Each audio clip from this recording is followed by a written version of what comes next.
voisins immédiats yi ci cadre UEMOA ci cadre CEDEAO doog a dugg nag ci Afrique parce que ñun ay panafricains lañu ay panafricanistes lañu dañ ko réclamer dañ ko assumer ñu am luñ ci développé doog a wax nag ñu jëm ci àdduna bi naka la ñuy def ba ubbeeku ci àdduna bi loolu mbokk yi mooy li ñu fas yéene waxtaane tey mënoon nañ ko bind rek ne bind nañu teg kenn ku soxla dem librairie jënd ko liir waaye dañoo bëgg gannaaw originalité bi nga xam ne du man maa ko wax waaye sénégalais ko wax mooy jël initiative bind lu mel nii proposé ko sénégalais yi ñaareel originalité bi mooy ñu ñëw d'accord jàkkaarloo ak ay borom xam-xam ne leen nag téere baa ngi nii lu ngeen ci àndul ne leen ànduma ci lu ngeen ànd leen ànd naa ci forme ak ci fond ñu waxtaan ci waxtaan boo xam ne sénégalais yëpp dañ koy seetaan moo tax ñu koy def en direct tey ci télévision. kon lii mooy li ma bëggoon introduire waaye tey xam ngeen ni première partie bi man invité laa ci man invité Khadim Bamba Diagne la invité Cheikh Yérim Seck la invité Pape Cheikh Sylla la donc maa ngi jébbal sama bopp ñoom ñi nga xam ne ñoo ma nar a dëppaki ji ñoo war a yoone ci Sénégalais yi bu ko defee ñu def première partie boobu bu loolu weesoo nag ñun ñoo moom suñu deuxième partie bu soobee yàlla dinañ def suñu meeting politique asalaamaaleykum.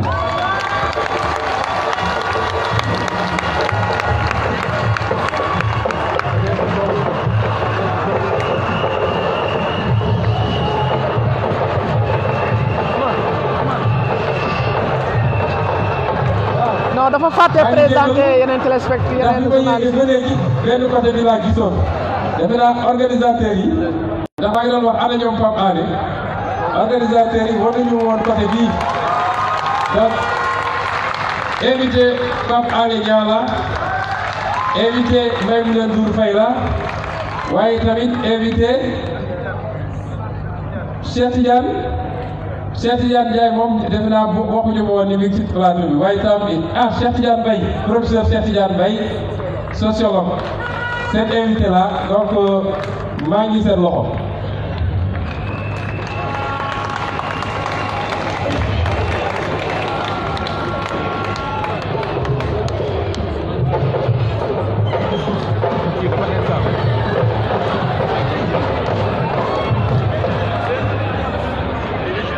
micro ok kon Ousmane Sonko ñu ngi lay nuyu ginnaaw introduction boobu kon présenté na sax panélistes yi muy ñi nga xamante ni ñoom ñoo war a yëkkati laaj bi kon léegi nag dañuy jël waxtu dënkaat ne waxtu dinañ ko jël 17h30 lañ jàppal ci démarré pour 18h30 ñu dem ci beneen partie bi mais dënkaat yow dañuy jël waxtu ci laaj yooyu la comme nag nu mu ko waxee ay borom xam-xam ñoo fi nekk ñoom dañuy jàpp ci laaj yi daal di tëkku laaj yi daal doon ay laaj yu direct dinañu permettre ñu jàll ci ñaari partie kon mu nekk laaj yu am solo yu askan di laaj di xaar ñu jëm ci livre bi nga xamante ne Ousmane Sonko bind na ko ci première partie bi dañoo programmé woon wax ci l'auteur muy Ousmane Sonko ci jëmi boppam ak homme politique bi mu doon man xeetu homme politique la ak le sens de son engagement lan moo ko tax di yëngu foofu jàpp naa ni am na loo xamante ni moom tontu na ci muy l'auteur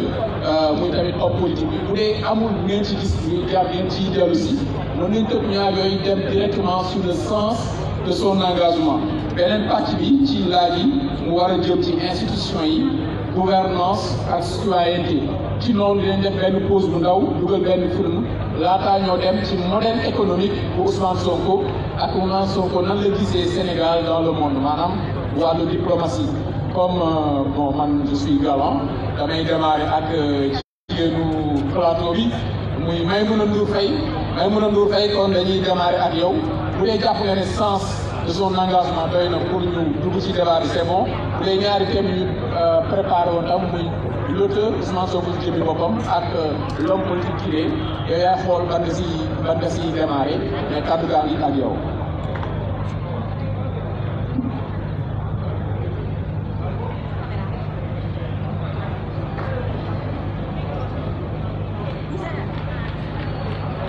Maïmouna allez-y micro Maïmouna dafa mel ni doxul de Papa Ale passe ko sa bopp. Bismillahi rahmani rahim maa ngi leen di gërëm ki nga xam ne moom mooy Ousmane Sonko mi ñu convié ci échange bi mu doon façon échange yoo xam ne dañu koy rafetlu. Je pense que mën nañu démarrer par le sens de son engagement parce que tamit livre bi compilation promesse la profession de foi gis-gis bu mu am ci Sénégal gis-gis bu mu am ci yëf yi ni mu doon doxee ak mébét bu mu am ci changer ko moom mu koy wax ci livre am nee na citoyen bu nekk am na droit laaj un homme politique boo xam ne dafa bëgg a jël réew mi lan mooy vision boobu nag mu compliqué ko ci livre 200 et quelques pages bi mais damay démarrer rek par 2 observations Ousmane Sonko dama gis ci spot bi nga xam ne diffusé nañu ko nga démarrer par des images de France 24 ma bëgg a leeral rek ne aw ma benn problème par rapport ak journalisme c'est universel mais dama xalaatoon ne ci koo xam ne da nga nekk di promouvoir kii yu bees jikko yu bees koo xam ne da ñuy woo ci ñu gëm ci suñu bopp koo xam ne da ngay bon ni ñu koy waxee sax da ngay fouetter li nga xam ne moom mooy suñu orgueil affaire bi jaaxal ma xaw ma choqué mu rappelé ma nag traumatisme yi nga xam ne dañ koy dund ak suñuy homme politique ci Abdou Diouf Abdoulaye Wade ba ci ki nga xam ne moom mooy Macky Sall bu ñu waree waxu réew mi waa bitim réew la ñuy accordé li nga xam ne moom mooy monopole bi ma xalaatoon ne mënoon nga def spot avec des images neutres mais pas nga démarrer image de France 24 parce que au Sénégal télé yi bari na fi gars yi ñu ngi def liggéey bu rafet te it yow mënoon nga bokk ci ñuy fulaal ñuy jëmal liggéey boobule waaye tamit loolu indi beneen interrogation boo xam ne bëgg naa ñu ñëw si mënuma démarrer waxtaan bi tamit te waxuma ko Ousmane Sonko lan mooy sa problème avec la presse sénégalaise da nga am problème avec la presse sénégalaise amul tribune booy toog amul fooy taxaw amul livre booy bind te waxuloo égratigné woo ñi nga xam ne ñoom ñooy presse sénégalaise ma bëgg la fàttali rek ne la presse est le reflet de la société li ngay wax ci presse sénégalaise yëpp yaa ngi koy dénoncé ci li nga xam ne moom mooy système bi li ñuy gis ci presse bi moom la ñuy gis ci inspecteur des impôts yi moom la ñuy gis ci yeneen pàccu fonctionnaire ak ñi nga xam ne ñoom ñoo yor réew mi ma bëggoon xam lan mooy sa problème mu mel ni ñun dañ la blessé wala da nga am ay traumatisme yoo xam ne da nga ko jëlee sa diggante ak presse nationale te ma yaakaaroon tamit booy promouvoir discours bu bees dangaa war a ma xalaatoon ne booy promouvoir dafin bu bees ak discours bu bees waruloo ñëw en fondamentaux bu nekk bu mel ni presse nekk un pouvoir solo bi mu am foo toll ngay égratigner ñooñu di leen jéem a tuutal di leen jéem a néewal donc loolu benn remarque la beneen remarque bi ci sa livre bi ci forme bi dama doon xool anticipé naa sax di xool ban chapitre nga jagleel jigéen ñi xool naa xool bi ma gisee nga def nga wax ci inégalité man xëy na fii dina wax bu baax ci jigéen ñi gisuma ko ma gis nga wax ci éducation ma ne xëy na fii la gisuma ko nan nga mën a ñëwee en 2018 jigéen représenté lu mu représenté ci réew mi waaye tamit jigéen souffrir sonn ndax système boo xam ne yàgg na ñu teg ko fi mu défavoriser jigéen ñi nga bëgg a jël réew mi te yow amuloo politique bu particulière boo xam ne da nga koy teg parce que nag en ce qui concerne les femmes ñun mënuñu tolloo traitement ak góor ñi xam nga ndax lan système bi de 1960 à nos jours et bien avant système bi daf ñu dévaloriser système bi le système ne nous est pas favorable donc boo ñëwee nga bëgg a defar réew da ngay démarrer par une bonne et grande politique économique et sociale pour la femme parce que jigéen mooy yar citoyen bi nga xam ne moom moo war a defar réew moom moo war a changer réew nan nga mën a bëgg a jëlee réew te waxuloo ci li nga xam ne moom mooy place jigéen ñi ci wàllu protection sociale dañ cee sonn accès aux terres dañ cee sonn accès au financement dañ cee sonn wàllu éducation il y a tellement de disparités entre les hommes et les femmes donc loolu dafa waroon nekk un chapitre en bonne boo xam ne day nekk en bonne place ci sa offre de programme man tamit absence boobu daal xaw ma naqari ma bëggoon xam Ousmane Sonko lan la jigéen di représenté ci yow lan mooy place jigéen ci yow ensuite pour terminer ci toujours ci jigéen ñi ci jigéen ñi s'il vous plaît pour terminer mu am débat boo xam ne dafa laaj ñu tranché ko balaa ñuy jël suñu réew di ko jox nit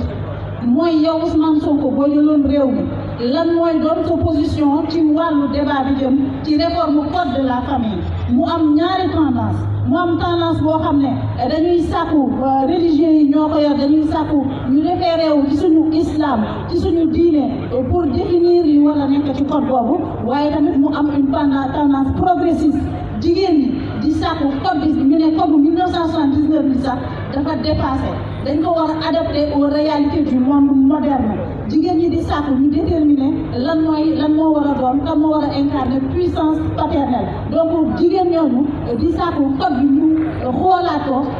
ba nga xam ne dina mën a gën a avantage ci jigéen ñi bëgg naa nga tontu ci question boobu jërëjëf. am na solo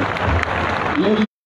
pour mu interactif Ousmane Sonko pour mu interactif mën nga tontu directement léegi pour yeneen panélistes yi kuy poser question tamit comme am nañu waxtu suñu biir rek laaj yi mën na gën a gàtt bu ko defee mu ëpp ñam daal kon mën nga def Ousmane Sonko mën nga tontu. waaw merci Maïmouna je crois que ci question yi nga posé def naa ñaar ñoo ci am rapport ak livre bi yeneen ñi amul rapport ak livre bi peut-être yoo yàgg denc la doon xaar fan laay jàkkaarloog Ousmane Sonko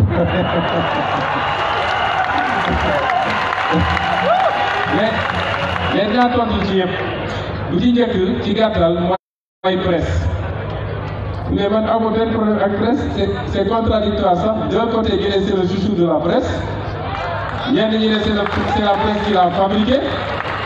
et de l'autre on me dit tu es contre la presse finalement c'est contradictoire je ne suis contre personne man aw ma benn problème ak kenn waaye lépp lu jar a wax ci réew mi te mu jëm fii luy defar dinaa ci wax te presse mënul doon benn exception boo xam ne parce que jàpp nañu ñoom ñooy mujjee micro bi ñoom ñooy xëy chaque jour yor seen micro wala bind kenn warul tudd presse musuma ne presse yëpp nii lañu mel ni ma gëmee ni biir impôt domaine wala trésor wala douane am nañu jub am nañu dëgg noonu laa gëmee ni biir presse am nañu jub am nañu dëgg musuma généralisé te bëri na ay journalistes yoo xam ne dama leen naw ñenn ñi xam naa leen ñenn ñi xamuma leen sax kon boo nee nag livre moo bind wax ci presse sama premier livre wax naa ci presse benn paragraphe wax naa ci impôt et domaine benn chapitre boo ko lire la ma wax ci impôt et domaine ci livre boobu ak li ma fa génnee ci ay mbóosóor waxuma ko ci presse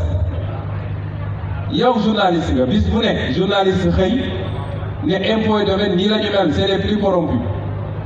mais ça ne pose pas de problème moi quand j'étais aux impôts et domaines su ñu nee impôt et domaine c'est des corrompus je ne me sentais pas concerné parce que je ne suis pas corrompu c'est ça qui est important te teewul journaliste moo gis mu bind ne les impôts et domaines c'est tous des corrompus le lendemain 8 heures mu ñëw sama bureau lay ak xam dama ko koy jox mu dem yoonam kon su Ousmane Sonko amee benn critique ci presse comme mënuñu critiquer l'institution présidentielle l'Assemblée nationale l'administration les religieux sax dañ leen di critiquer mais il ne faut jamais dire quelque chose par rapport à la presse ça c'est de la dictature Maïmouna il faut pas qu'on en arrive à ça mais on a beaucoup de respect pour vous ndax si je suis là si j'en suis là c'est parce qu'il y a eu une presse dans ce pays pour relier ce que nous faisons on a beaucoup de respect pour vous et on a un ambitieux programme pour vous je ne vous corromps pas mais retenez loolu alors nee nga clip bi clip bi man tourné wu ma clip bi man maa ngi woon ci yeneen. Il y a un service qui gère ces questions-là peut-être que ñoom mën nañu expliquer pourquoi mais le plus important à mon avis su dee da nga bëgg a apprécier mon approche patriotique defe naa soo liree téere bi ci début ba fin di nga am réponse à toutes ces questions-là. À la limite benn image ci clip c'est anecdotique, ça peut être une erreur de casting comme ils peuvent le justifier, mais ça n'impacte absolument pas ci suñu patriotisme, absolument pas. Alors les femmes même la lire nga bu baax sama livre bi parce que si soo ko liree bu baax di nga xam ni wax naa ci jigéen ñi et je n'ai pas parlé des hommes.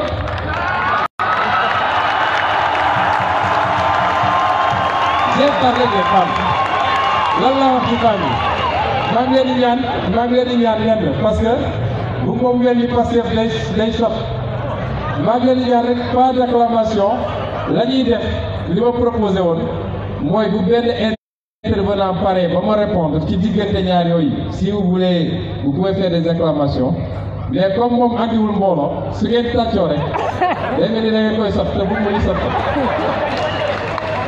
bien que nag tàccu ngeen ko saako lu bëree bëri surtout les femmes là mais Maïmouna j'ai parlé des femmes xam nga y a 1000 façons de parler de quelque chose dans un livre yow peut-être da nga doon xaar ma jël benn chapitre tuddee ko les femmes xam nga yàlla jël na benn chapitre ci alxuraan tuddee ko an-nisaa lu rëy mais mun nga wax ci nit wala ci benn domaine sans pour autant nga consacrer ko chapitre mais lañ ciy wax sax mooy ëpp solo parce que soo lire livre bu baax j'ai parlé des femmes quand j'ai parlé de la protection sociale jël leen ñoom dugal leen ci les couches vulnérables ñoom ak mag ñi ñoom ak des personnes vivant avec un handicap ma dugal leen def leen ay développement spécifique yoo xam ne lan la ñu war a def pour gën leen protéger ñoom wax naa ci femmes yi ba may wax ci réforme agraire bi nu ñuy def ba jigéen ñi nga xam ne ñoo ne ci àll bi te ñooy bay ñu mun a am dans le cadre de la réforme agraire bi ñu proposé nga xam ne c'est pour que baykat yi moom seen suuf am kayit mais naka la ñuy def ba ñu bañ a beddi jigéen ñi parce que plus ngay dugg ci monde rural bi plus mentalité yi mel noonu mooy jigéen moom dafa war a bootu rek wax naa ci ak yeneen pàcc yoo xam ne j'ai parlé des femmes boo ma ne woon nag lan ca wax doyul mais waxoo ci moom mënuma cee d'accord parce que wax naa ci j'ai fait des propositions te bu soobee yàlla bu ñu yàlla yeggalee fi ñu bëgg a jëm s'il y a des gens qui vont bénéficier defe naa jigéen ñi ñoo ciy njëkk ak jeunes yi wax nga affaire code de la famille puissance paternelle c'est un débat qui est ouvert binduma ci fii ci livre bi ci cadre programme bi ñuy génne peut-être dinañ ci joxe des propositions mais comme c'est des débats qui sont ouverts te gis nga légiférer Sénégal on légifère très mal en fait soo jëloon am na science bu ñu tuddee légistique c'est l'art d'écrire les lois soo ko appliqué aux lois sénégalaises da ngay gis ni catastrophe parce que dañuy jóg rek parce que am na benn tendance bu bëgg lii am lobbying def la pression ñu ne dañu légiférer or pour légiférer sur des questions aussi sensibles aussi essentielles dafa laaj un processus inclusif boo xam ne da ngay déglu tous les acteurs déglu leen bu baax xool par rapport à un certain nombre d'enjeux nga doog a mën a jël une position moo tax su dee da nga bëgg tey ma tranché débat bi du ma ko def li ma bëgg a wax ci gàttal foofu mooy nee nga les femmes bëgg nañu mais même foofu je relativise quelles sont les femmes yu bëgg parce que souvent il y a même quelquefois benn écart benn rupture bu extraordinaire entre des mouvements ou des groupes pour ne pas dire des groupuscules yenn élites yi li ñuy wax ak li ñuy xalaat ak li nga xam ne moom la écrasante majorité bi wax wala muy xalaat est-ce que tey mën nañu génneel des statistiques des sondages ou des pétitions yoo xam ne dinañ ne les femmes faisant 53% de la population 40% de ces femmes là lii la ñu bëgg loolu dafa bokk ci art légistique bi ma doon wax noonu mooy la dimension sociologique nga xam lii ñu posé comme problème fan la toll ci askan wi ñan ñoo ko ŋànk ak fan la ñu bëgg a jëm ak moom tant que yooyu yëpp nag egguñu si lii ma wax nii wala li nga bëgg ma trancher débat bi mënaguma ko parce que en tant que acteur dinaa dem à la rencontre de tous les segments dinaa déglu les religieux dinaa déglu les femmes dinaa déglu les jeunes keneen ak keneen ñu doog a xool fan ban orientation la ñu war a jël je crois que ci gàttal par rapport ak yooyu nga posé nee naa peut-être ñaari moom ci biir livre bi la mais yeneen ñaari xam naa dànq salaana la woon les amis de la presse diront vraiment merci mais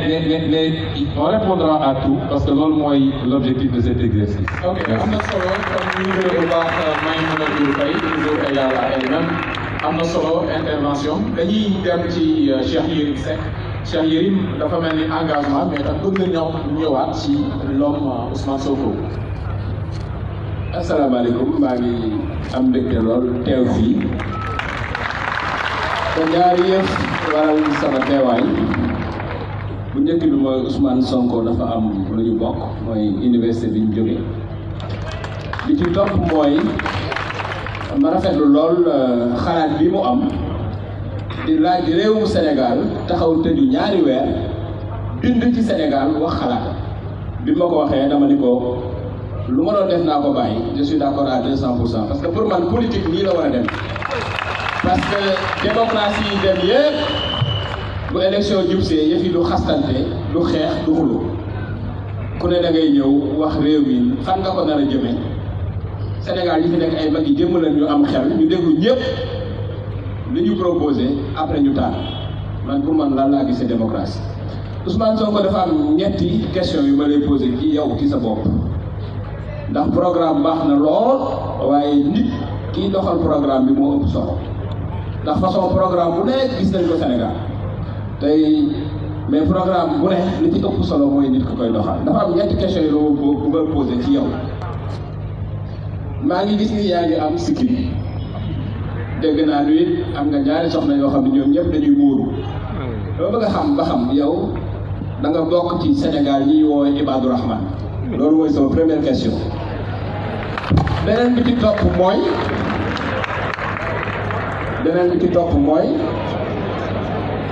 yow da ngaa bind ci livre bi nga bind ci ni soxna ci def leen ndànk rek li ma war a laaj moom faaw ma laaj ko parce que dañuy waxtaan te faaw yëf yi leer ci bopp réew mi donc moom kàddu bañ a kàddu ci am faaw ñu waxtaan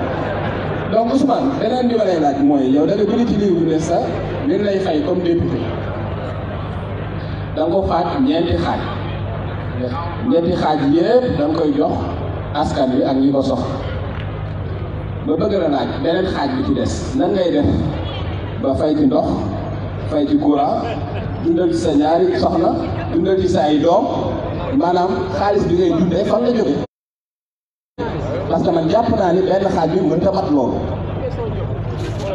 ñetteelu question bi ma lay posé da nga wax dama dégg lu bëree bëri nga naan système bi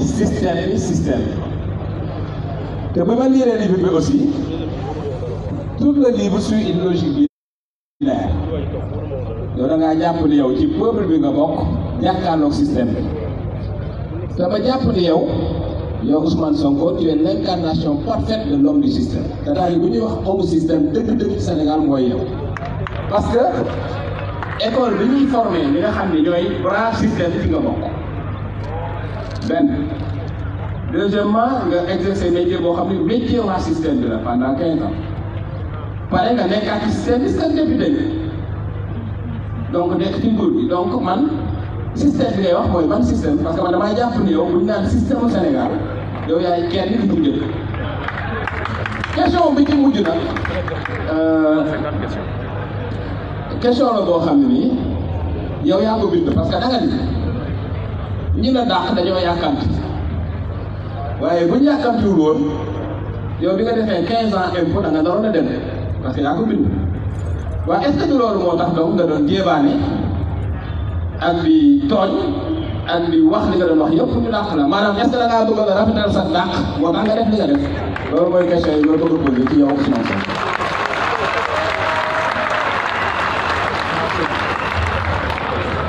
Cheikh Yérim jërëjëf man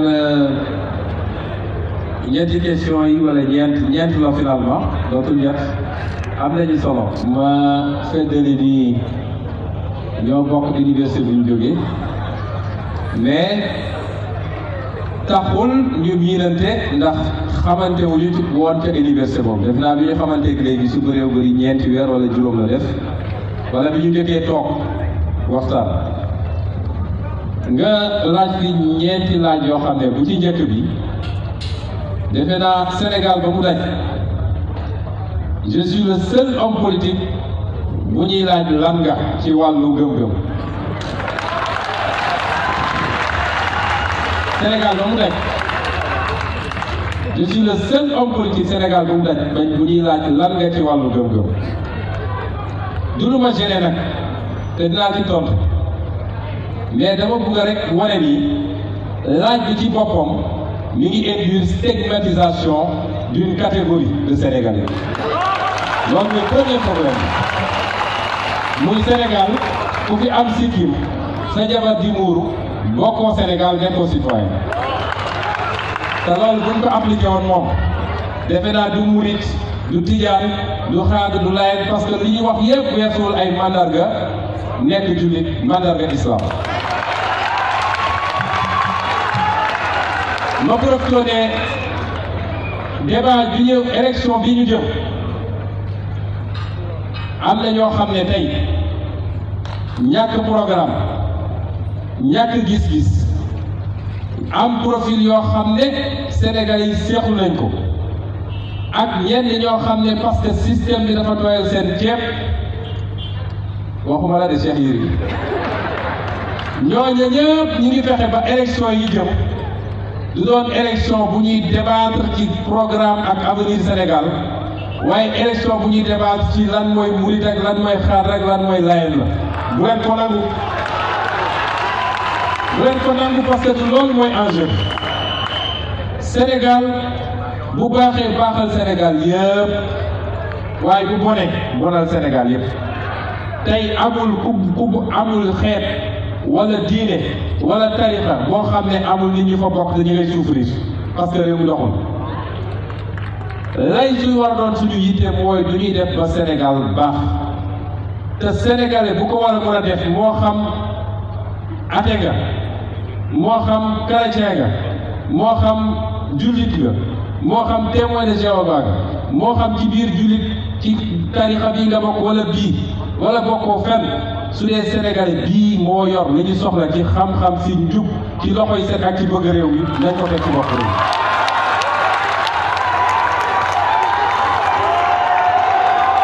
fii réew mi toll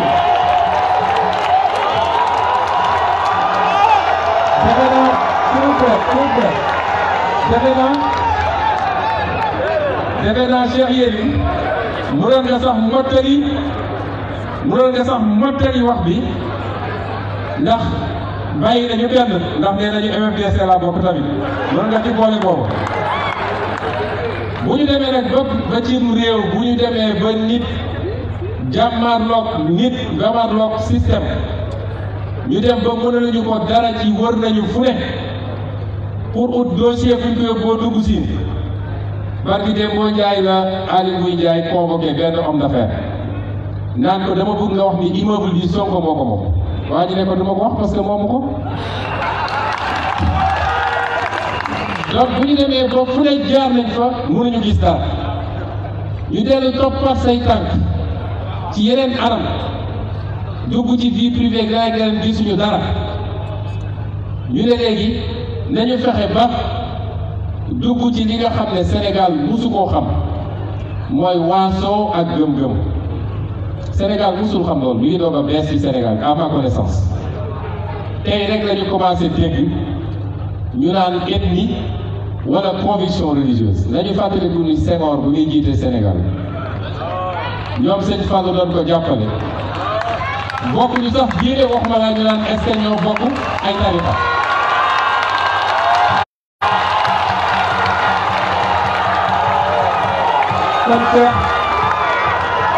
kon Cheikh maa ngi lay gërëm ci question bi mais li may dellu rek mooy samay conviction personnelle kenn tudduma ci franc-maçon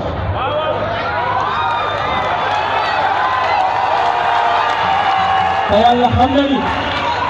yàlla xam na ni boo dindi woon franc-maçon ci classe ci système bi dara dootu fi des kenn tudduma ci li may bañ a tudd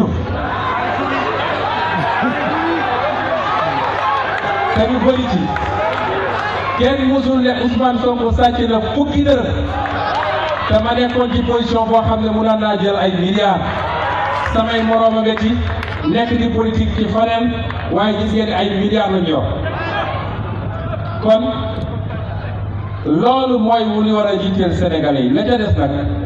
mooy maa ngi sant yàlla ndax fépp laa bokk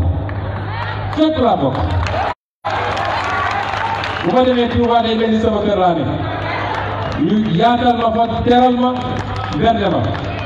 bu ma demee Tivaouane même chose barki dem ma demee seeti sëñ Maodo daf ma gis rek laxasuma ne ma sama doom jaa ngi nii maa la bëggal sama xol te gisee bu woon kon soo liiree parti bi ma développé ci lool di nga xam ni man maay le prototype abouti et parfait du Sénégalais fépp laa bokk. nga ne ci ñaareel question bi nga ne ci ñaareel laaj bi lan laay dundee ma xamal la ci gàtt ni Cheikh Yérim tey jii may wax ak yow man agréé nañ ma expert fiscal gis nga sama premier dossier bi ma am ci en tant que expert fiscal la ma ca fort moo ëpp li ma doon gagné ci 6 mois impôt et domaine dama am sama cabinet expertise fiscale di liggéey aw ma ci ay milliards nag amaguma ko ci ndax bi ma installé léegi yàggul mais maa ngi sant yàlla te su ma xamoon teel koo def sax su ma xamoon bi ma defee 10 ans impôt domaine laay dem sama yoon kon man bëri na lu may def man du ma yaafus ñàkk rek laa mu sa xam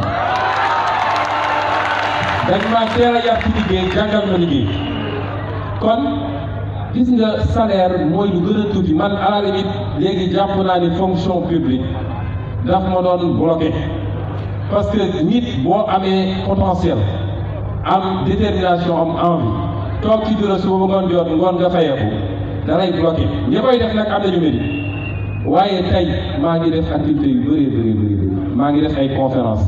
maa ngi animé ay séminaire li may def dafa bëri demande bi sax mënuma ko gérer te maa ngi sant yàlla maa ngi fort maa ngi yor sama njaboot ci loolu la tax nag bi ma falee député ma ne salaire bi xaaj naa ko ñett lii jox naa ko pouponnière de Kaolack lii jox naa ko les femmes transformatrices de Casamance parce que yéeg-yéeg la woon foofu yëpp dama faa jaar gis liggéey bi gis coono bi te man aw ma ay milliards yu ma leen jox yéene laa am ak gis-gis ak programme ak suma askan bi wóoloo ba fal ma en attendant ñuy egg foofu nag sama yéene rek laa mun a am lu tuuti li ma am ma ne naa ko séddoog ñoom réglé wul lu bëri ci ñoom waaye yéene googu laa am moo tax ba ma ko amee dem ubbi sama compte ñu fay virer salaire bi ma signé virement permanent pour que weer wu ne bu assemblée viré nañ leen viré lañ leen war a jox mu am lu leen jëriñ loolu rek la woon. alors définition bi nga am ci système bi nag Cheikh Yérim vraiment dëgg yàlla nag ak ni ma la xamee ci xarañ raccourci bi nga def ci définition système moom bett na ma vraiment xam naa la xarañ la trop ci analyse mais fi mu ne nii da nga def benn cliché ci système gis nga système bi wax naa ko fii dafa gën a yaatu loolu système bi boo koy analyser di nga ci fekk homme politique di nga ci fekk technocrate di nga ci fekk homme religieux di nga ci fekk patron de presse di nga ci fekk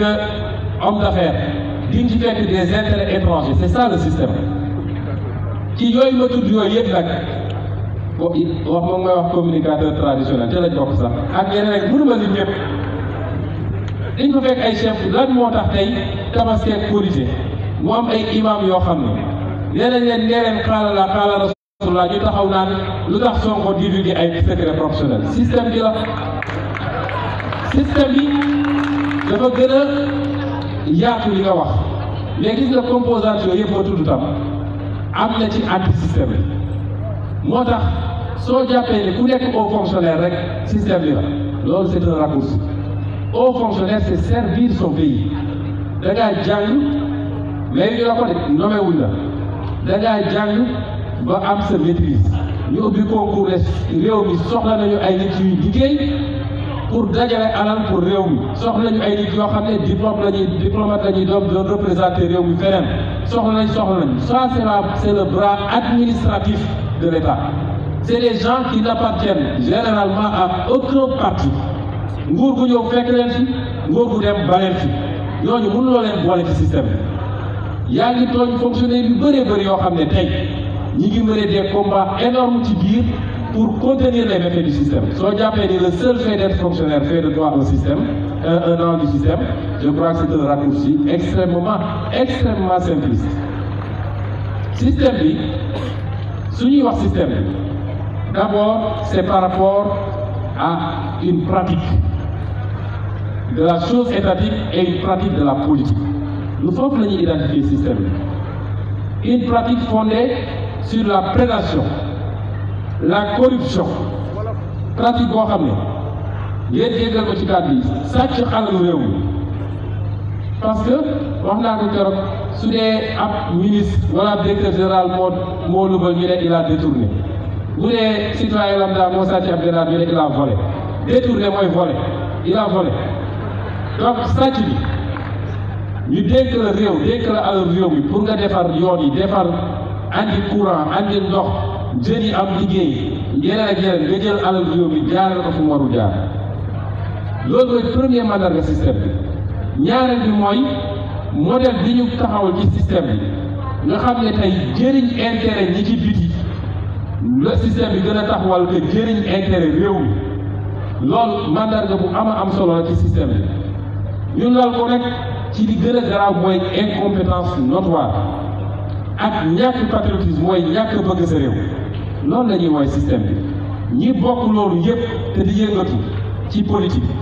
wala di yëngatu comme acteur privé ma ne la système bi am na ay patron de presse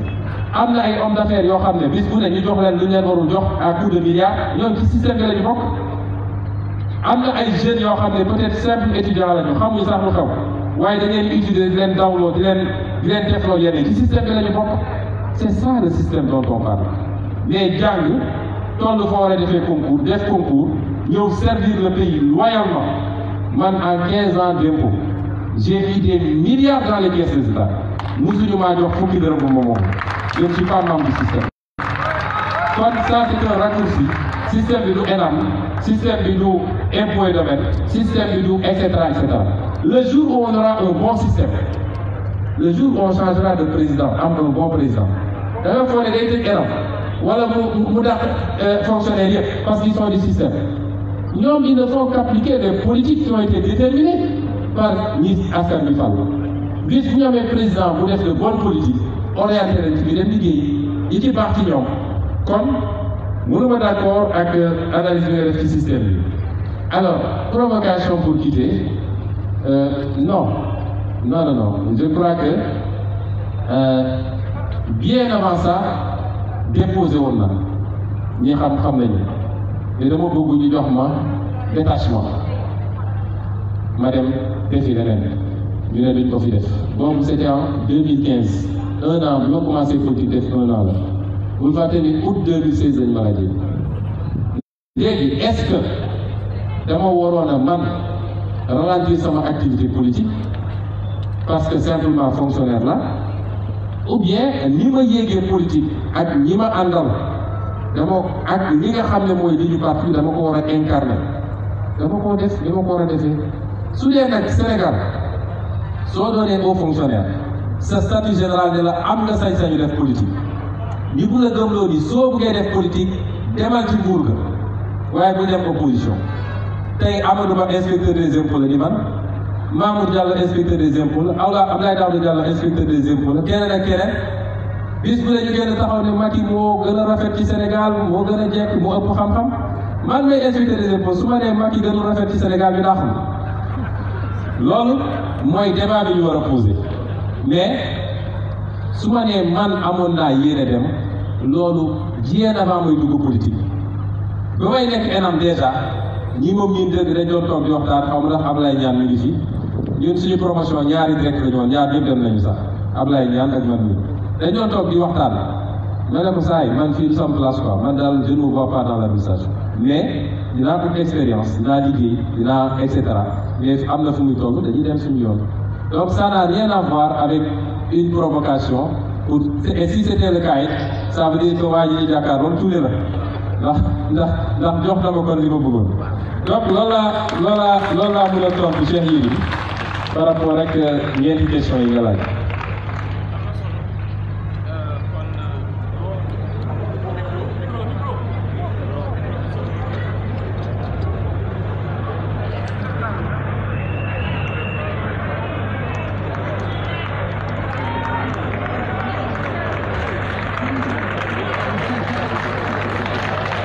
Après interview.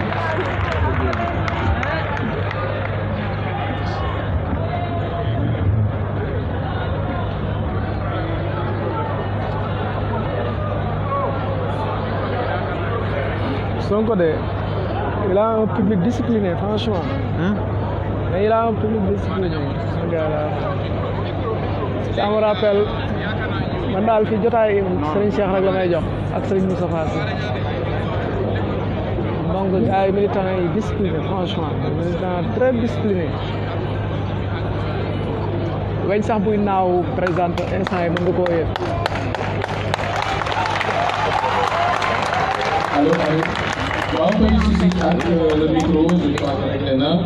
Quand Papa Alé Niang dañ lay jox kàddu et l'économie du temps, je crois que am na lu am solo lu ñu waxagum sur l'auteur, l'homme politique, le sens de son engagement. Am na yeneen thème yoo xamante ni bu dee amul lootee loo xamante ne si bëgg a dellu si thème yi weesu mën nañ poursuivre. Il y a les institutions, il y a la gouvernance, il y a la citoyenneté. Bu ci duggee ba pare après am na benn film bu ndaw bu ñuy xool. door a dem sur l'aspect économique ak Cheikh Tidiane Mbaye ak it Khadim Bamba Diagne kon Pape Alé Niang bu dee sa micro baax na rutaleen ko micro rapidement ñu jox ko kàddu gi bu ko defee moom tam mu poser ay questions parce que le temps défile loolu dinañu permettre bu ko defee et puis Ousmane Sonko tamit il est loquace heureusement que le public est conquis bëgg nañ di la déglu. non Cheikh Yérim moom moo ci moo la tëkk waaw d'accord kon Pape Alé dafa mel ni bu dee sa micro pareegul Cheikh Yérim tontu yi d'accord nga si tontu yi nga jox. waaw déglu naa Ousmane Sonko il est dans son rôle de toute façon man li ma jublu samay question mooy leeral Sénégalais am na lu mu wax loo xam ni mosu koo wax nee na am na cabinet d'expertise fiscale xam nga loolu déjà information la bu ci am parce que jël salaire député xaaj ko ñeent di dundee benn moom xel mënu koo àttan donc xëy na question yi tax na mu génne ci biiram lu bari loo xam ni kenn xam ko waaye nag man je ne suis pas aussi convaincu de République. C'est normal kon ñu ngi koy jaajëfal Pape Alé Niang kàddu gaa ngi jërëjëf Pape Cheikh Sylla di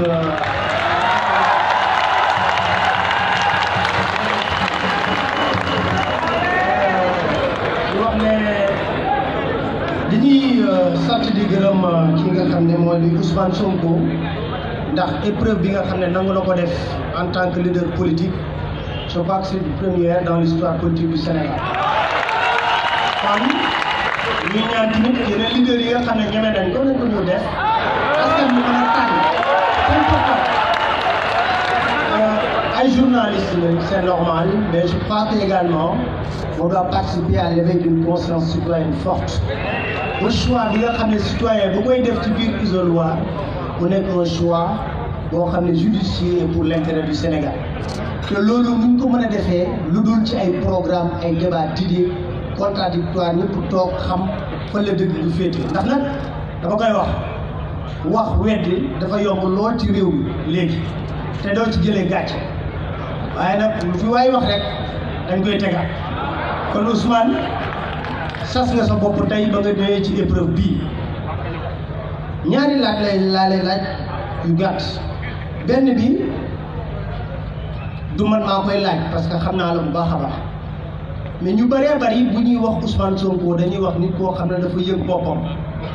foog na moom rek am xam Sénégal foog na mooy messie politique il est arrogant il est hautain dama koy dégg ñu koy wax du man maa lay weddal loolu tey am nga occasion bi nga wax est-ce que portrait boobu ñuy dressé ci yow nekk na wala dañu la umpale beneen bi ñu ñëw ci système damay dégg ngay wax système mais man li ma gëm mooy au-delà du système c'est le poste de président de la République qui pose problème mooy buur di bumi mooy tëj di génne mooy dogal di def lu ko neex mooy l'hypertrophie du pouvoir présidentiel ñëpp ko d'accord assise nationale yi bañ ciy liggéey ñëpp d'accord woon ba ñu ñëw fii place de l'Obélisque fii 2011 2012 ne président bu falu li nga war a njëkk a def mooy nangu bi ci njëkk sax mooy démissionner sa parti ñaareel bi wàññi say pouvoir jegleel ko yeneen institution yi pour ñooñu tamit mën a doxal mais président boo xam ne boo waxul duñu jëf dañuy wax ne kooku nguur gu mu yor Abdoulaye Wade boo ko doon wax du xaj ci bopp gone day katakay ni day dof ba tax ma lay laaj est-ce que yow nekk nga ci disposition yoo xam ne bés bu sénégalais tànnee la nga doon président de la république nga dem men Ousmane Sonko samay pouvoir présidentiel dama koy wàññi lu bari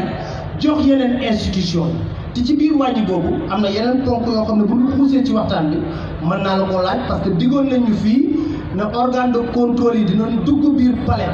di càmbar alal ja nekk ca palais diggoon nañ ñu ko fi gisuñu ko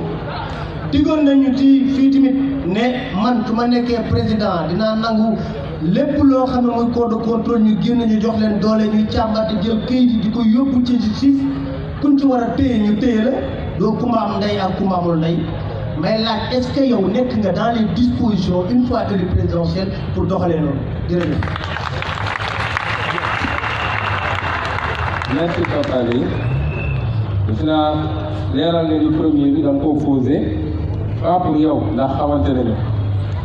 te mënoon nga ko tontu yow sa bopp mais homme public moo ni mel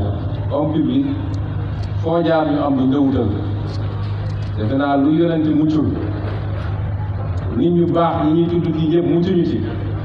yàlla mi ñu bind ñun ñëpp muccu ci ndax di nit dina taxaw fii ne man gëwuma yàlla ku yaakaar ne dañ ciy mucc rek xaw moo la si ñoo naan ku boot bukki voilà kay toog naan il est pédant ou il est arrogant soo ko ne woon est-ce que mos nga toog ak Ousmane Sonko mu ne la déedéet kon kooku li may wax du tibbee ko ci xam bu mu xam nit ki or jugement de valeur d'abord lu baax mais su demee ba mënul ñàkk it na nga ko teg ci xam bu wóor boo xam nit ki jëflanteeg moom wax ak moom waaye njort ba tax nga am stéréotype boo def ci nit defe naa loolu bëri na Sénégal mënuñu ci dara mais it mënuñu ci topp pour justifier wu parce que lu amul amut leen rek am na mooy suñuy conviction moom dañ koy defar su dee loolu moo tax ñu ne il est arrogant defe naa commencé guñu sax arrogance suñuy conviction dañ koy défendre benn ñaareel bi mënuñu jàmmarloo ak ay yàqkat ay tooñkat ay nit ñoo xam ne ñi ngi rey askan wi ba pare doon ay yaafus yu yox-yoxi xam nga dañ naan bukki bu yebee waxambaane ci doxin gën parce que ñi ñu jàmmarloo ci boppam ñoo am yenn xeeti défin ak ay méthodes yoo xam ne léeg-léeg dafay laaj yenn forme de réaction parce que tout en eux est violent ak forme violence bu mu jël parce que violence judiciaire violence la dañuy def jël administration jël pouvoir judiciaire wala jël la justice di ko utiliser di dal ci kaw ay nit yoo xam ne ay pères de famille lañu yoo xam ne ay nawle lañu loolu c'est une violence inouïe jël administration di ko utiliser pour dal ci kaw ay nit koo amal affaire tey ku àndul ak yow nga envoyé ko contrôle fiscal bloqué ay comptes def li c'est une violence inouïe. Utiliser les forces de l'ordre pour réprimer de manière aveugle des manifestations pacifiques, c'est une violence. Xam nga dégg naa keroog président Macky Sall ne kenn musuma dégg mu wax lu ñaaw ci Ablaye Wade mais def lu ñaaw moo gën a garaaw wax lu ñaaw def nit lu ñaaw moo gën a garaaw wax lu ñaaw et donc face à ces gens-là mënuñu fi nekk naan inshallah macha allah di yaru léeg-léeg dafay laaj la ñu daal keroog assemblée nationale ba ma ne Moustapha Niasse dinaa wax wala ñu tëj assemblée bi tey un député élu par le peuple nga am temps de parole texte assemblée ne c'est entre 5 minutes et 15 minutes minimum 5 minutes et 15 minutes ñoom ñëw toog ne forcé dañ koy def 3 minutes ba pare nga ñëw taxaw ñu ne la yow Ousmane Sonko 3 minutes yi doo ko fi wax ma dem toog ak samay tànk loolu mooy andi yenn saa yi yenn truc bi mais du ci yar du ci jikko du ci dara la ca des nag wax dëgg yàlla ñun waxuñu rek ñun rek a xam ñu dañ ne am na lu ñu xam te nous sommes prêts ñu ngi koy wax ak Sénégalais mais mieux encore nous sommes prêts à en débattre ñaata yoon laa leen wax bi ma génnee sama téere bi ci pétrole bi tool yi ne gañ may leen ñëw leen ñu débat benn yi laa bëggoon may leen nag Macky Sall bu ko neexee mu ñëw Aly Ngouille Ndiaye na ñëw ànd ak tout son cabinet Amadou Ba na ñëw man dinaa débat man benn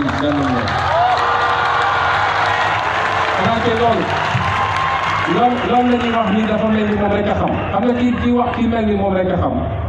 da ngay wax te doo bëgg keneen wax mais koo xam ne non seulement da ngay wax waaye da nga ne je suis prêt à confronter li may wax ak yéen di ngeen di wax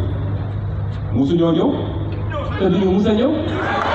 kon léegi loolu la Sénégal yi bëgg. Alors cette deuxième question bi sur les institutions sur les pouvoirs du président de la République je crois que bind naa ci lu bëri dafa am ñaar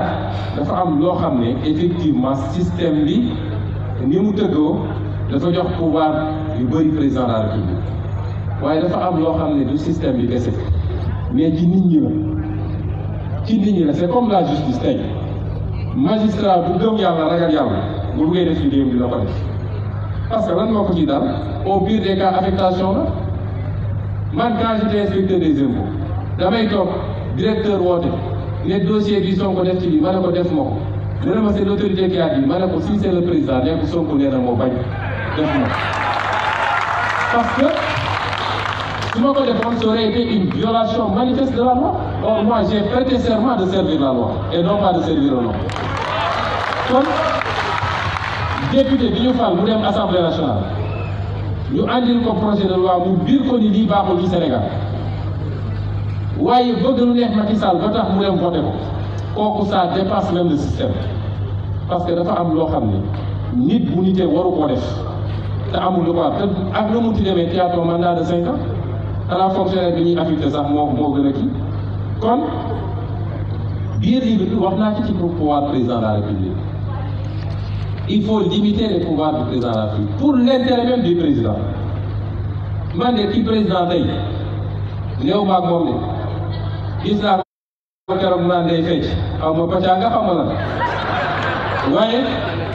li ma leer ba leer mooy bu tëddee du nelaw parce que lañ ko yen attanu ko dafa am loo xam ne boo ko yenee benn nit rek mais day suux ak moom attanu ko xam nga Ablaye Wade quoi qu'on dise c'est un brillant intellectuel moom au moins c'était un brillant intellectuel mais malgré tout gis nga bi ñu ko yenee mbir mi dafa suux ak moom parce que mbir mi dafa bëri te benn nit attanu ko te nit ñi duñ la wax dëgg wii rek lañ lay wax président wii yaa ko yor wii nii la la mën a sauver bokk na ci gannaaw yow nga jiital ci lépp looy def ragal yàlla balaa ngay xool nit ñi waaye li la mën a sauver mooy des contre-pouvoirs solides la am États-Unis ba nga xam ne le président américain su jëlee une mesure le plus petit juge de Hawaï mun na ko bloquer ne ko c'est contre tel amendement de la constitution loolu mooy sauver un président de la République. moo tax ñu ne ci suñu proposition que il faut ñu wàññi les pouvoirs du président de la République mais surtout il faut ñu dooleel les contre-pouvoirs parce que le vrai problème foofu la nekk. Assemblée nationale il faut mu jouer son rôle de vote de la loi de toutes les lois, loi de finances, loi organique, loi ordinaire, loi de règlement. Mais il faut mu jouer son rôle de contrôle de l'action du gouvernement. ñaata scandale moo fi am su doon réew bu normal Assemblée nationale defoon na public commission d'enquête parlementaire bu yàgg li ñuy wax ci pétrole bi ci carburant frelaté bi ci scandale marché public bi et cetera ana Assemblée nationale ña nga fay toog di tàccu di xuloo di réclamer avantage. Assemblée nationale il faut ñu dooleel ko renforcer ses pouvoirs mais renforcer ses moyens de travail parce que dafa am li ñuy wax asymétrie soo jëlee loi de finances le gouvernement fait presque 10 mois pour préparer sa loi de finances avec toute l'administration yow député ñu andil la ko ne la tu as 1 semaine ou 10 jours pour nga xool agriculture nga xool santé nga xool élevage nga xool éducation nationale ak lépp nga xool ko te yow amoo sax benn assistant xam nga benn nit amul xam-xam yooyu yëpp mënoo ko dajale te amoo sax benn assistant parlementaire moo tax bi ñu ne dañuy séddale xaalis xam nga 10 millions yi ñu jox ay député fu may ne du fi am 10 millions yi ñaata emploi la mën a créer xanaa kay soo jëloon ay jeunes maîtrisards en droit et en économie wala yeneen branche nga jël leen assistant parlementaire leen fay 200 000 ou 250 000 par mois année bi sax matul 10 millions ñun député bu nekk am assistant parlementaire am na député yoo xam ne xamuñu sax ni ñuy bindee suñu leen joxee loi de finance xamuñu lu mu wax donc renforcer l'Assemblée renforcer le pouvoir judiciaire jëlee fa carrément président de la République ak son ministre ils n'ont rien à faire là-bas waruñu siéger ci conseil supérieur de la magistrature réformer conseil supérieur de la magistrature boobu ak une cour constitutionnelle au sommet de la première judiciaire mais qui joue son rôle renforcer magistrature mu jouer son rôle yooyu da koy def nag boole ko ba léegi pour régler le problème des pouvoirs du président de la République le président de la République au Sénégal mun na def lu ko neex madame jeex mu wàcc taal avion dem dëkki France wala États-Unis bàyyi ñu suñuy problème léegi la seule responsabilité du président de la République am Sénégal mooy mun nañ ko poursuivre pour haute trahison mais kenn définir lan mooy haute trahison kenn xamul ni y a pas une définition jurisprudentielle amul définition doctrinale amul définition légale ce qui fait kenn xamul lan mooy contenu bi est-ce que c'est la corruption est-ce que c'est des actes de prévarication est-ce que kenn waxul lan la ba pare règle yi ñu teg pour président de la République ñu mun a engager sa responsabilité pour haute trahison dafa compliqué d'abord il faut une juridiction spéciale buy jaar assemblée xam nga ni assemblée bi du ko mus a def ñaareel bi mooy il y a des procédures des mécanismes il faut que 3/5 des députés au moins jël initiative loolu moo tax mënu ne moo tax ci suñu proposition ñu ne à côté de la responsabilité pénale éventuelle pour haute trahison ñun dañuy proposer la responsabilité politique du président de la République dañ koy dugal ci constitution bi mooy tey da ngay gis ay réew yoo xam ne président bu defee naka sudul noonu population yi ñooy njëkk a génn réclamer sa démission loolu moo daloon présidente Brésil bi loolu moo daloon présidente Corée du Sud même na dafa mel ni ay présidente rek lay dal day noir ñu peuple mooy njëkk a génn tey suñu ne woon Macky Sall jaay na suñu pétrole wax naa ko man signé na lu mu warul signé jël suñu pétrole jox ko saay-saay boobu ñuy wax Franck Timis loolu askan yëpp dañu waroon a jóg bu ko defee su responsabilité politique amoon Assemblée nationale day obligé engager la responsabilité du président de la République pour éventuellement ñu wax est-ce que dañ koy destituer ou pas loolu ñun France bi ñuy roy parce que ñun suñu lépp dañ ko tënk ci France mais France depuis cette réforme de 2007 à côté de la haute trahison de la trahison dañ ci dugal la responsabilité politique du chef d'État te ñoom ñooy presque la dernière démocratie bu ko dugal kon tey il faut ñu limiter les pouvoirs du président rek bokk na ci ñu koy limiter aussi mooy fonds politique Pape Alé 8 milliards nga jël ko jox ko benn nit ne ko woteel nañ la ko Cour des comptes du la contrôler Conseil d'État du la contrôler OFNAC du la woo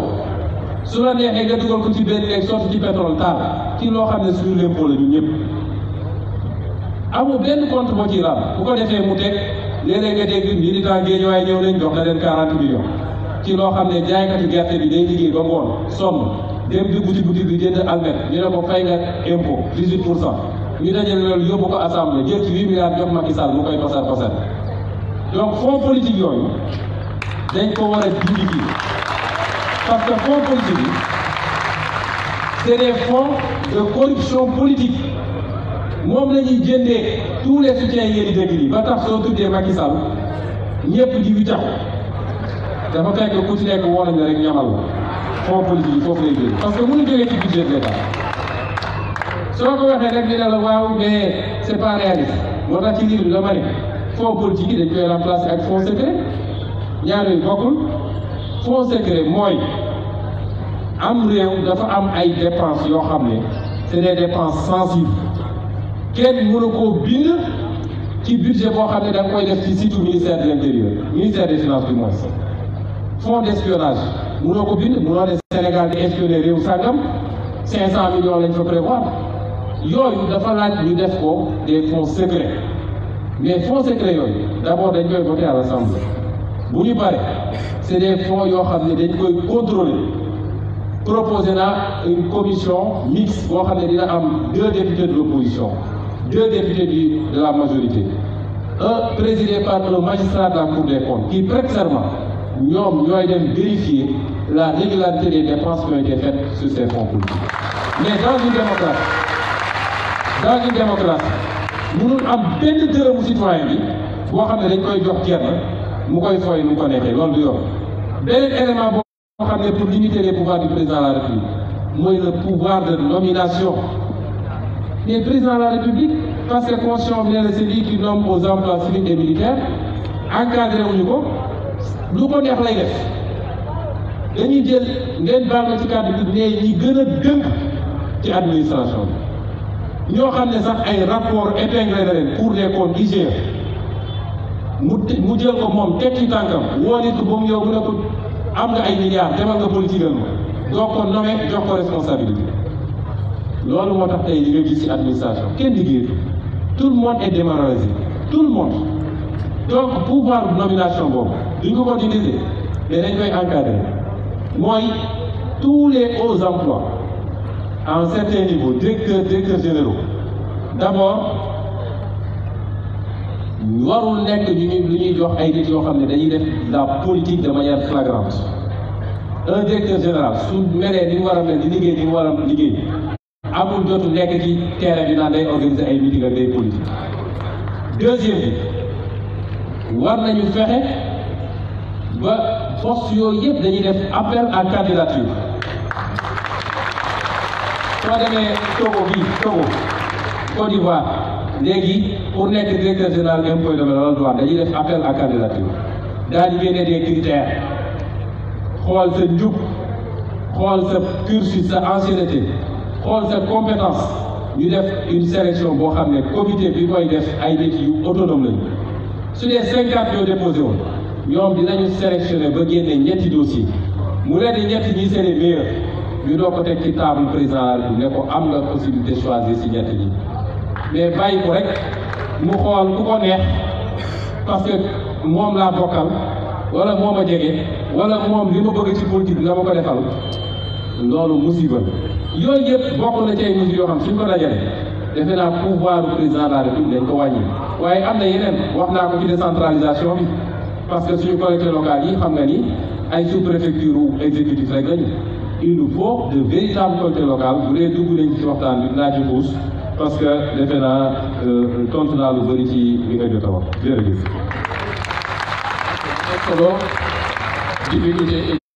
exercice yu ni mel souvent public la daan doon assistance bi gis nañ ne assistance bu dal lañ foofu nga xam ni pouvoir Pastef lañ wala déet yaa ngi daa doon beneen difficulté bi souvent mooy di ne temps de parole bi ak réponse yi je crois que confrère yi si def effort kon Ousmane Sonko la ñuy ñaan mu def effort ci réponse yi mu xaw a gàtt tuuti kon dañuy ñëw ci modèle économique bi balaa ñoo dañu ngi préparé benn film ci loolu mais dañuy jox un docteur en économie Khadim Baba Diagne ci modèle économique bi nga xamante ni moom nga gis à travers le livre de Ousmane Sonko kon c'est toi jox la parole. Merci beaucoup jërëjëf salaamaaleykum wa rahmatullah maa ngi nuyu ñëpp seen tur ak seen sant di remercier féliciter Ousmane Sonko maa ngi koy soog a gis mosuma ko dégg sax bañ may invité xëy na sori woon naa trop mais li ma mës a gëm mooy Sénégal avant ñuy def élection président dañoo waroon def élection des programmes parce que li gën a yomb te dama am chance je suis spécialiste en monnaie banque xam naa ne sama gars ay ñoom xam rek ngir ñu may xaar dinaa ñëw foofu mais dama xawoon mer tuuti en 2012 ci ni ma gisee ni Sénégalais yi voté ma tëju bind ci benn livre sur comment voter les Sénégalais pour xam comportement électeur c'est la première fois ma gis Ousmane Sonko mais dama d'accord ak Pape Alé Niang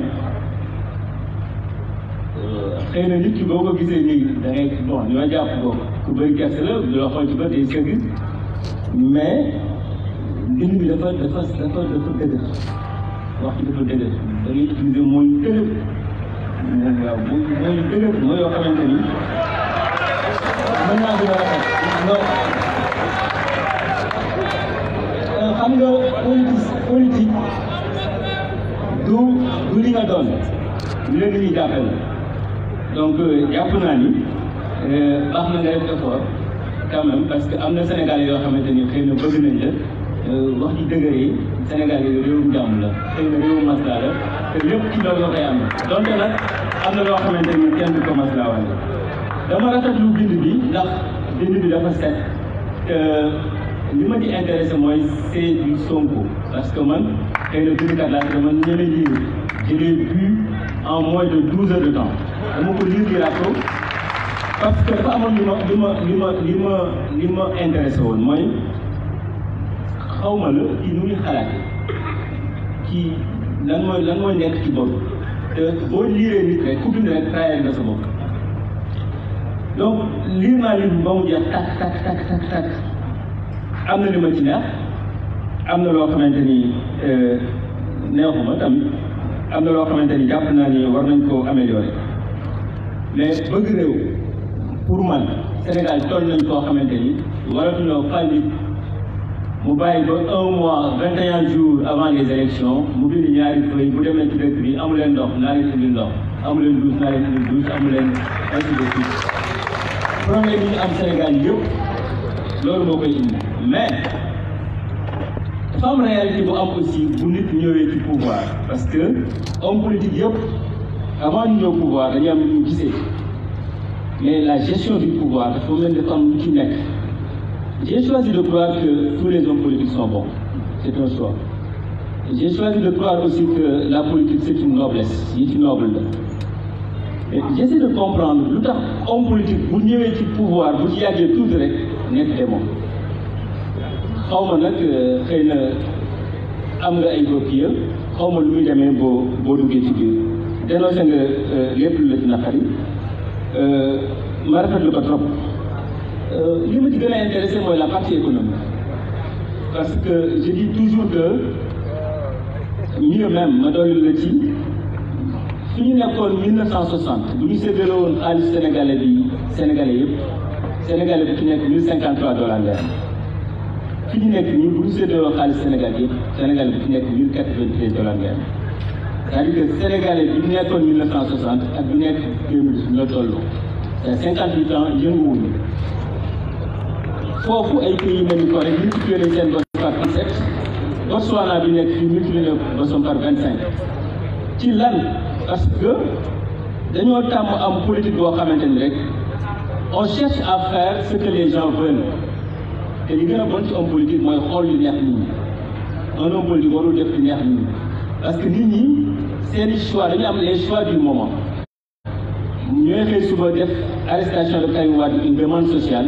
les mêmes personnes yooyu ñëwaat ne ah kon gis leen dara bàyyi leen ko état war a def lu neex nit ñi mais da nga war a def li gën ci nit ñi il faut pas faire ce que les gens veulent mais ce qui est bien pour le peuple et ce qui est bien pour le peuple nag dama jàpp ni dafa am ñaari moment mënoo def peuple mënoo ko yóbbu ci confort te jaarul ci benn moment d'inconfort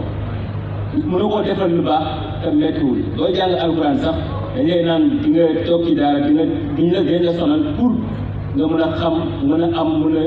am loo xamante ne xëy na ëllëg di nga mën a am fierté sa bopp te